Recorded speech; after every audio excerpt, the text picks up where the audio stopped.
সকালে ভূমিকম্পের যে তীব্রতা, ঢাকায় এমন ঝাঁকুনি এর আগে অনুভূত হয়নি। ভূমিকম্পের উৎপত্তিস্থল মাধবদী ইন্দো বার্মা টেকটনিক প্লেটের অংশ। এতে জমে থাকা 8.2 থেকে 9 মাত্রার ভূমিকম্পের শক্তির কিছুটা প্রকাশিত হয়েছে। এ বিষয়ে কথা বলতে রাজধানীর হাতিরপুল থেকে আমাদের সঙ্গে যোগ দিচ্ছেন ঢাকা বিশ্ববিদ্যালয়ের ভূতত্ত্ব বিভাগের chairman professor doctor Mohammad Badruddoza Mia. Uttara থেকে যুক্ত হচ্ছেন ফায়ার সার্ভিসের সাবেক পরিচালক এ.কে.এম. শাকিল নেওয়াজ এবং মোহাম্মদপুর থেকে আছেন নগর পরিকল্পনাবিদ হিশামুদ্দিন চিশতি। আপনাদের তিনজনকেই স্বাগত জানাচ্ছি ইন্ডিপেন্ডেন্ট সংবাদে। প্রথমেই চলে যাচ্ছি জনাব ডক্টর মোহাম্মদ বদরুদ্দোজা মিয়ার কাছে এবং আপনার কাছে জানতে চাইব, বিশেষজ্ঞরা বলছেন আজকের ভূমিকম্প দেশের জন্য আরো বড় ধরনের ভূমিকম্পের সতর্কবার্তা, এবং এই সতর্কবার্তা কিন্তু আমরা অনেক আগে থেকেই শুনে আসছি বিশেষজ্ঞদের কাছ থেকে। কি বলবেন এই বিষয়ে? জি, আপনি রাইটফুলি বলেছেন যে আজকের ভূমিকম্প যেটা ঢাকার অদূরে, এই ঢাকা থেকে ইস্টের দিকে অ্যাবাউট 30 কিলোমিটার দূরে মাধবদীতে হয়েছে, যেটা রিক্টার স্কেলে 5.5 থেকে 6 এই মাত্রায় হয়েছে আর কি। অ্যাকচুয়ালি বাংলাদেশ তিনটা প্লেটের জাংশনে almost. Bangladesh part of Indian plate, বাংলাদেশের উত্তরে আপনার ইউরেশিয়ান প্লেট এবং ইস্টে বার্মিজ সাবপ্লেট। তো আমাদের আজকের যেখানে ভূমিকম্প হয়েছে যে মাধবদীতে, এই মাধবদীর ওখানে কিন্তু একটা রিভার আছে, যে রিভারটা শীতলক্ষা রিভার বলি আমরা, সেটা কিন্তু একটা ফল্ট কন্ট্রোল রিভার। এখানে লিনিয়ার ট্রেন্ড আছে একটা ওখানে, এবং এই লিনিয়ার ট্রেন্ড ফলটাই আসলে ইন্ডিয়ান প্লেট এবং বার্মিজ সাবপ্লেটকে কিন্তু আলাদা করেছে, বা এইটাই সংযোগস্থল। তো ইন্ডো বার্মিজ প্লেটের যে সাবডাকশন জোন আমরা বলছি, এই রিজিয়নটায় বাংলাদেশের ইস্টার্ন পার্টটা, এখানে এই রিজনটা যেহেতু টেকটনিক্যালি ভেরি অ্যাক্টিভ, এবং এখানে এই ধরনের ভূমিকম্প এক্সপেক্টেড। এবং আমাদের বাংলাদেশের অভ্যন্তরে আমাদের জীবদ্দশায় আমরা দেখিনি, কিন্তু হিস্টোরিক্যালি মানিকগঞ্জে কিন্তু একটা গ্রেট বেঙ্গল আর্থকোয়েক হয়েছিল, যেটা রিক্টার স্কেল ছিল অ্যাবাউট 7.2, যেটার কন্ট্রোল ছিল মোস্টলি, অনেকে বলেন যে মধুপুর ফল্ট এটা।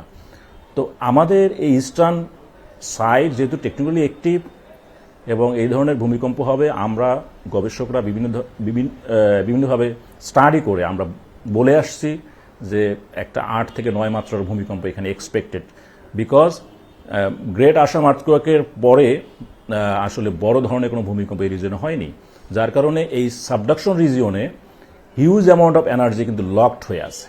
সো এটা সুযোগ পাইলেই এই যখন এই প্লেটগুলো রিঅ্যাডজাস্টমেন্ট বা অ্যাডজাস্টমেন্ট হবে, তখনই কিন্তু এই এনার্জিটা কিন্তু রিলিজ হবে। রিলিজ হওয়ার সঙ্গে সঙ্গে কিন্তু আপনার একটা বড় ধরনের ভূমিকম্প আমরা এক্সপেক্ট করি এখানে আসলে। আমি আবারও আপনার কাছে ফিরবো ডক্টর মোহাম্মদ বদরুদ্দোজা মিয়া। আমাদের সাথে আরো আছেন এ.কে.এম. শাকিল নেওয়াজ। আপনার কাছে একটু জানতে চাইবো যে আজকের ভূমিকম্পে যে ক্ষয়ক্ষতি, পুরো বিষয়টা নিয়ে আপনার কি পর্যবেক্ষণ? দেখেন, ধন্যবাদ আমাকে আমন্ত্রণ জানানোর জন্য। আজকের ভূমিকম্পের ক্ষয়ক্ষতির পরিমাণ এত কেন হলো? কারণ হলো যে যে জায়গা উৎপত্তি স্থল ঢাকার খুব কাছাকাছি, আর আমাদের যে জায়গাটা আছে এই জায়গাটা কিন্তু আপনার ঢাকা শহরে কিন্তু 70% এরিয়া কিন্তু আর্টিফিশিয়াল আর্থ ফিলিং করা এরিয়া। এই জায়গাগুলোতে খুব দুর্বল জায়গা, এবং বিল্ডিং স্ট্রাকচারও কিন্তু অত শক্তিশালী না। তো সেই জন্য কিন্তু আপনি দেখবেন যে এখানে কিন্তু প্রচুর পরিমাণে আপনি শেক আমরা অনুভব করেছি। কারণ আমি যদি দুর্বল জায়গায় দাঁড়িয়ে থাকি আর বিল্ডিং যদি দুর্বল হয়, যেটা কোড মেনে চলে নাই, তাহলে কিন্তু সব ওরকম অনুভূতিটা হবে। আরেকটা জিনিস হলো যে আপনি দেখেন যে বেশি পরিমাণ ক্ষতি কোন জায়গায় হয়েছে, সেই ক্ষতিগুলো হলো কিন্তু আপনার পুরাতন ঢাকার যে বিল্ডিংগুলো, সেগুলো হলো খুবই পুরাতন, 100 বছর 150 বছর এবং তার উপরেও হইতে পারে। সেখানে কিন্তু বেশি ক্ষতি হয়েছে। আর এপি সেন্টারে যদি দূরত্ব আপনি দেখেন, ক্রাশ থেকে মাত্র 10 কিলোমিটার, আমরা যেটাকে বলি শ্যালো ফোকাস আর্থকোয়েক, এটা হলো ভেরি ভেরি ডেঞ্জারাস। যদি নেপাল আর্থকোয়েকের কথা বলেন, আপনি তুর্কি আর্থকোয়েক বলেন, এখানে ক্ষতির পরিমাণ কিন্তু বেশি হয়েছে শ্যালো ফোকাস আর্থকোয়েকের জন্য। তো this is the world cup call. এবং আমরা জানি যে ভূমিকম্পের জন্য বাঁচার একমাত্র হলো স্ট্রাকচার। যদি আপনার জিও ইঞ্জিনিয়ারিং ডাটা না মেনে, অথবা আপনার যদি স্ট্রাকচারাল ডিজাইন ঠিক মতো না করে যদি আমরা করি, বিল্ডিং করে থাকি, তাহলে কিন্তু আপনি শেখ কিন্তু এরকম অনুভূতি হতে থাকবে। এবং আমি আপনাকে বলতে পারি যে ওদের ভবিষ্যতে আমাদের জন্য অনেক বিপদ অপেক্ষা করছে। নাইদার আমরা হলাম স্ট্রাকচারালি শক্তিশালী, আমরা ইনস্টিটিউশনালি আমাদের কোনো ট্রেনিং নাই, আমাদের কোনো নলেজ নাই, অ্যাওয়ারনেস প্রোগ্রাম আমাদের নাই, অ্যান্ড ইন্ডিভিজুয়ালি আমরা কিন্তু প্রিপারেশন নাই। আরেকটা বড় জিনিস হলো, আমি ইভেন আমার দাদা বাপেও কিন্তু কোনোদিন বড় ধরনের ভূমিকম্প আমরা দেখি নাই, আননোন ফিয়ারের ভিতরে আছি। এরকম একটা অবস্থায় যদি বড় ধরনের একটা ভূমিকম্প হয়, তাহলে দেখবেন যে অনেকেই কিন্তু আজকে দেখেন অনেকেই কিন্তু ওই ফেয়ারের জন্য কিন্তু বিল্ডিং থেকে লাফিয়ে পড়েছে। যে প্রিপারেশন এবং আল্লাহ নলেজের কথা আমাদের- আপনি বলছেন, এই বিষয়টা নিয়ে আমি আবারও আপনার কাছে ফিরবো। জনাব হিশামুদ্দিন চিশতির কাছে যেতে চাই এবং আপনার কাছে জানতে চাইবো যে বলা হচ্ছে রাজধানীর অন্তত 6 লাখ ভবন ঝুঁকিপূর্ণ, যেগুলো 6 তলার উপরে। আজকের ভূমিকম্পের পরে আসলে কি ধরনের সতর্কতা নেওয়া জরুরি? ধন্যবাদ। আসলে সতর্কতা তো মানে মেজার তো অনেক রকম হতে পারে, মানে একদম ইন্ডিভিজুয়াল আমাদের হাউস হোল্ড আমরা যেটা বলি যে বাসা বাড়ি থেকে শুরু করে কমিউনিটি লেভেলে, আমাদের পাড়া লেভেলে, মহল্লা লেভেলে, তারপরে সিটি লেভেলে অনেক স্তরে কিন্তু আসলে ব্যবস্থাগুলি নেওয়া যায়। কিন্তু ঘটনা হলো যে আমাদের একদম মূল, উনি যেটা বলছিলেন শাকিল নাওয়াজ সাহেব, যে অ্যাওয়ারনেসটা একদম গোড়ার জিনিস। হ্যাঁ, কারণ ধরেন ফর এক্সাম্পল আমি এখানেই কিন্তু এই প্ল্যাটফর্মে এখানে আপনাদের কাছে এখানে আগুন লাগার পরে আমি বলে গেছিলাম কয়েকটা জিনিস। হ্যাঁ, আজকে হয়তো বছর দুয়েক আগে এফআর টাওয়ারের ঘটনার পরে, তারপরে আমাদের বকশীবাজারে ফায়ার সার্ভিসের উল্টা দিকেই তো আগুন লাগলো, বঙ্গবাজারে। হ্যাঁ, সো কি হয়েছে আসলে গত 2-2.5 বছরে, 3 বছরে কিছু হয়েছে? আমরা কোনো অ্যাওয়ারনেস মানে প্রোগ্রাম রেজ করতে পারছি? মানুষের মধ্যে কি এখনো ওই চিন্তাটা আছে? বড় জোর একটা মিডিয়ায় টার্মোয়েল হয়, 2 সপ্তাহ 3 সপ্তাহ ডান, তারপরে শেষ, সবাই ভুলে যাই আমরা।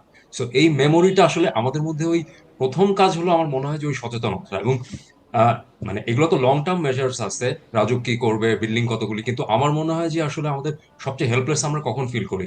আসলে আমাদের যখন কোনো পাওয়ার থাকে না ইভেন্টের উপরে। হ্যাঁ, সো ওই জায়গাটা আমরা কি করতে পারি? ওই জায়গাটা আমাদের মনে হয় যে আমাদের এখন একদম ইনস্ট্যান্টলি 5 সেকেন্ড 10 সেকেন্ডের মধ্যে আমরা কি করতে পারি বাসা বাড়িতে থাকা অবস্থায়, সেই জিনিসগুলি আমার মনে হয় যে আমাদের 99% মানুষই আমরা জানি না। আর্থকুয়েক হওয়ার পরে আমার মনে হয় একদম স্টার্টিং পয়েন্ট আসলে ওখানে হওয়া উচিত, যে আমি যখন বাসায় আছি, আমার বাচ্চা কাচ্চা আছে, আমার ফ্যামিলি আছে, ফার্স্ট থিং প্রথম 5 থেকে 10 সেকেন্ডের মধ্যে আমার কি করতে হবে? আমি একটা সার্ভে করে দেখতে পারি, আমি আমি মোটামুটি নিশ্চিত যে 98% 99% আমরা জানি না। হ্যাঁ, সো ফায়ার সার্ভিস, সিভিল ডিফেন্সের রেস্কিউ, এটা তো অনেক পরের ঘটনা। মানে আগে তো প্রথম আমি যেখানে আসি সেখানে আমার সেফ থাকতে হবে। সো একদম ওই জিনিসটা প্রথমে আগে হাত দিতে হবে। ইভেন বাচ্চাদের স্কুলে আমি বলবো যে বাচ্চাদের স্কুলে ট্রেনিং এর মধ্যে, ড্রিলের মধ্যে এই জিনিসগুলি নিয়ে আসা, অর্থাৎ এটা একদম ভূকম্পনের প্রথম স্টেপ পরপর হওয়া উচিত। প্রাথমিকভাবে আসলে কি করা যায় সেই বিষয়ে আসলে সতর্ক হতে হবে। আমি আবারও আপনার কাছে ফিরবো, ডক্টর মোহাম্মদ বদরুদ্দোজা মিয়ার কাছে আরো একবার যাব। দেশে ভূমিকম্পের সবচেয়ে ঝুঁকিতে কোন কোন অঞ্চল রয়েছে আপনার কাছে জানতে চাইবো, এবং ঢাকার মধ্যে যদি এমন ভূমিকম্প হয় সেই বিষয়ে আসলে কি ধরনের বিপর্যয় ঘটতে পারে বা আপনার কি পর্যবেক্ষণ এই বিষয়ে? দেখুন, আমাদের বাংলাদেশে 4টা মেজর ফল্ট আছে আর কি। একটা ডাউকি ফল্ট, একটা Chittagong Tripura fault, Madhupur tract fault এবং বগুড়া ফল্ট। এই 4টা major fault within the Bangladesh. আর বাংলাদেশ যেহেতু ইস্টার্ন পার্টার সাবডাকশন জোন, নর্থে আমাদের হিলং মাসিভ জোন আছে, যেখানে আমাদের বাংলাদেশ এখানে থ্রাস্ট ফল হিসেবে আছে। সো সব কিছু মিলেই আসলে বাংলাদেশ খুবই ভালনারেবল ফর আর্থকোয়াকস। ব্রডলি আমাদের 3টা জোনে ভাগ করা আছে। একবার রংপুর থেকে সিলেট পর্যন্ত একটা হাই আর্থকোয়াক রিস্ক জোন, মাঝখানে ঢাকা রিজিয়নটা আসলে মূলত মডারেট আর্থকোয়াক জোন, এবং সাউথ ওয়েস্টার্ন পার্টটা আমাদের লো আর্থকোয়াক রিস্ক জোন। এইভাবে ভাগ করা আছে। কিন্তু আমাদের আসলে এই জোনেশনগুলো আরেকটু ডিটেইল করা উচিত। মানে বিশেষ করে রুরাল আরবান এই ফ্যাক্টরটা কনসিডারে নেওয়া দরকার। একটা আর্থকোয়াক হয়ে গেলে রুরালে যে ইফেক্টটা পড়ে, আরবানে কিন্তু তার অনেক বেশি ইফেক্ট হয়, যেখানে সেটেলমেন্ট বেশি বা ইন্ডাস্ট্রি বেশি, রাস্তাঘাট বেশি, বিল্ডিং বেশি, সেই ইম্প্যাক্টটা বেশি। সো রিস্ক জোনটা যদিও ঢাকা শহর মডারেট জোনের মধ্যে আছে, কিন্তু ঢাকা শহর অ্যাজ এ সিটি যে আনপ্লান্ট ভাবে বা আনরেগুলেটেড ওয়েতে যেভাবে আমরা স্ট্রাকচার দাঁড় করাইছি, এইগুলো মিলে কিন্তু আসলে Dhaka as a high risk zone for the earthquake বাংলাদেশের ক্ষেত্রে আর কি আমি মনে করি। জনাব শাকিল নেওয়াজের কাছে আরো একবার ফিরবো। আজকের এই ভূমিকম্পের পরে কিন্তু বলা যায় যে অনেকটা বড় ধরনের বিপর্যয় থেকে রক্ষা পেল দেশ। কিছুক্ষণ আগে আপনি প্রস্তুতির কথা বলছিলেন, বিপর্যয় মোকাবেলায় আসলে সরকার এবং জনগণ কতটা প্রস্তুত বলে আপনি মনে করেন? দেখেন, আমি এটার সাথে এঙ্গেজ হলাম রানা প্লাজা থেকে এঙ্গেজ, এবং এই পর্যন্ত আমি এই কাজগুলো করে যাচ্ছি। আমি I don't think any improvement. আপনার সরকারের যে আছে, সরকারকে এখন ইম্পর্টেন্ট দেওয়া উচিত হলো কমিউনিটির উপরে ইম্পর্টেন্ট দেওয়া উচিত। সেই কমিউনিটি আমি দেখেছি যে আমি ইনসারা কোয়ালিফাইড। আমি আপনার যেটা দেখেছি যে জাপানে কিন্তু 70 থেকে 80% লোক উদ্ধার করে কিন্তু কমিউনিটি পিপল। আমরা ইভেন যদি বাংলাদেশের কথাও বলি, রানা প্লাজার উদ্ধার কাজ কিন্তু 60 থেকে 70% কমিউনিটি পিপলই করেছে। কিন্তু আরো লোক বাঁচাইতে পারতাম যদি এদেরকে যদি আমরা সুন্দরভাবে প্রশিক্ষিত করতে পারতাম।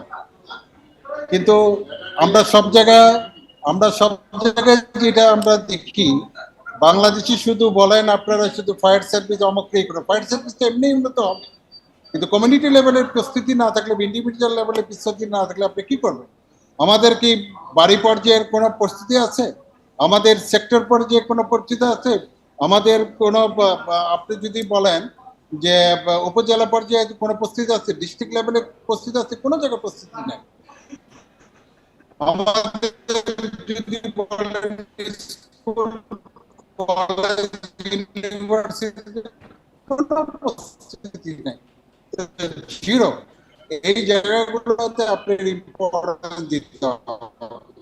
যদি ইম্পর্টেন্স দিতে পারেন তাহলে কিন্তু ইমপ্রুভমেন্ট হবে। তারপরে তো বাকিগুলো আসলো আপনার রাজুক আসবে। তো মোট কথা সবাই যদি আমরা হলে হবে, তা না হলে পরে কোনো ইমপ্রুভ। গ্যাসটার নিয়ে যেহেতু আমার যুদ্ধ, গ্যাসটার মেয়াদ কিন্তু 72 আওয়ার্স থাকে। আজকে আপনি বক্তব্য দিতেছেন, কালকের পরের দিন, তারপরের দিন আর এটা কোনো মনে থাকবে না, আবার নতুন ইভেন্ট আসবে, আবারই হবে। তো এটাকে কিন্তু অনবরত চালু রাখতে হবে। এবং এই ভূমিকম্প কিন্তু আননোন ফিয়ার, আমাদের কোনো অভিজ্ঞতা নাই। এটা আসলে পরে ভয়াবহ আকারে আসবে। তো এটাকে মোকাবেলার জন্য আমাদের প্রস্তুতি নিতে হবে। This is the wake up call.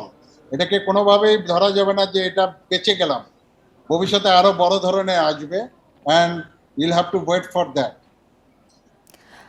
Hishammuddin চিশতির কাছে ফিরবো এবং যেমনটা আপনার কাছে জানতে চাইবো যে দেশে ভবন নির্মাণে বিল্ডিং কোড না মানার যে প্রবণতা, এই বিষয়ে যদি জানতে চাই, তদারকি সংস্থাগুলোর ব্যর্থতা কতটা বলে মনে করেন?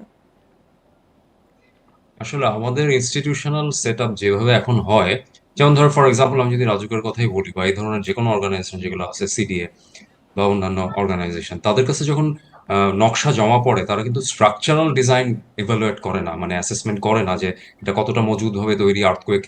এখন একটা ইউনিট করার কথা।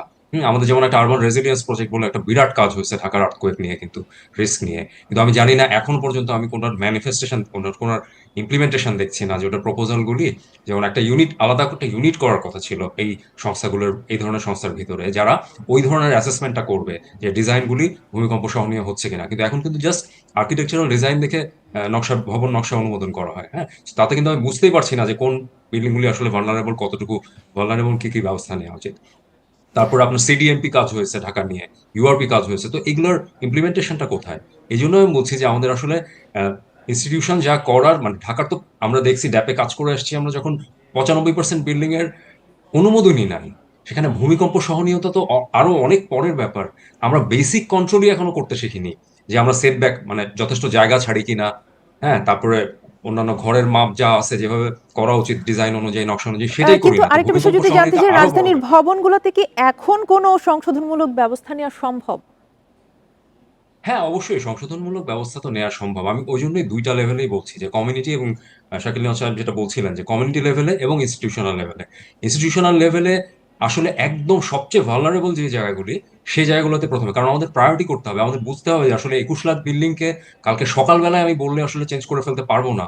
এটা একটা হায়ারার্কি, প্রায়োরিটি আছে। তাহলে আমার সবচেয়ে প্রায়োরিটি হবে আসলে সবচেয়ে ভালনারেবল যে জায়গাগুলি, সেগুলি বুঝতে শেখা। সবচেয়ে দুর্বল বিল্ডিংগুলি যেখানে আছে, এটা একদম র্যাপিড একটা স্ক্রিনিং করা যেতে পারে, এবং এটা করা হয়েছে আমি জানি, ইউআরপি প্রজেক্টের আন্ডারেও করা হয়েছে। তো এগুলির ইমপ্লিমেন্টেশন গুলি করতে হবে। আমাদের ওই ইনস্টিটিউশনাল সেট আপটা নাই, আমাদের ওই মানসিকতাটা নাই। ওই যে আমি নিজেও যেটা বললাম, উনিও যেটা বললেন, জাস্ট কাপল অফ উইকস, 2 সপ্তাহ পরে আমরা ভুলে যাবো কি হয়েছিল। হ্যাঁ, সো আমাদের আসলে এখন পার্সোনালি আমাদেরকে যতটুকু সম্ভব নিজেদের হাতে কন্ট্রোল নিতে হবে, আমাদের ইন্ডিভিজুয়ালি যা করার করতে হবে, সাথে ইনস্টিটিউশনকে তো অবশ্যই আমাদের একটা প্রিলিমিনারি অ্যাসেসমেন্ট করতে হবে আগে, সবচেয়ে ভালনারেবল দুর্বল জায়গাগুলি চিহ্নিত করা এবং সেই বিল্ডিংগুলির ব্যাপারে ইমিডিয়েট ব্যবস্থা নেওয়া। কারণ আমি আবার বলতেছি যে ঢাকা শহরকে রাতারাতি চেঞ্জ করে ফেলা সম্ভব না, এটা আনরিয়ালিস্টিক একটা জিনিস। হ্যাঁ, আমি বললেই তো আজকে 21 লাখ 22 লাখ বিল্ডিং চেঞ্জ হয়ে যাবে না, এটা ভূমিকম্প সহনীয় হয়ে যাবে না। বছরের পর বছর ধরে একটা শহর তৈরি হয়েছে, তাই না? কয়েক দশক ধরে, 6-7 দশক একেবারেই ধরে তাই, এটা এবং এর গ্রোথ জন্য হচ্ছে। আসলে নিজেদের মধ্যে সচেতনতা সবার আগে তৈরি করতে হবে। আপনাদের তিনজনকে অসংখ্য ধন্যবাদ আমাদের সাথে যুক্ত হবার জন্য।